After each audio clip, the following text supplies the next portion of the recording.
Cambiamos totalmente de asunto. A afección á cetrería vai en aumento, pese a que o monte galego non é dos que mellor se presta para a exhibición de águias, azores e falcóns.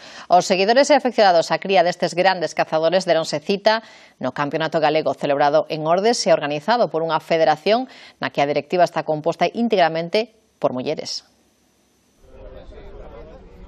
As águias coruñesas do Mesón do Vento en Ordes foron o escenario do Campeonato Galego de Cetrería, o que fai o número 17 e que contou con perto de medio cento de participantes nunha especialidade deportiva que avanza en Galicia, pese a que o noso monte non é dos que mellor se prestan para ela.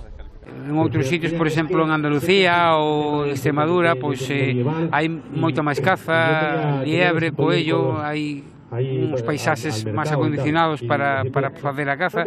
Nas probas e tamén na propia federación, moita presenza femenina. A galega é a primeira directiva composta íntegramente por mulleres.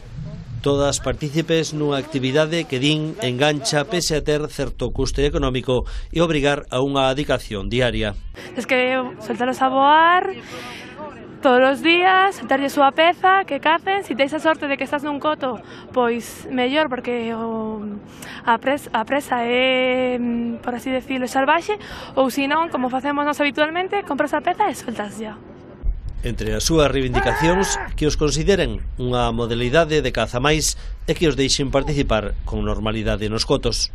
Si ben hai moitos cotos que xa non entenden perfectamente que podemos facer parte, colaboran con nós, hai outros que todavía, pues bueno, vai a levar un certo tempo chegar a todos e que sea algo natural.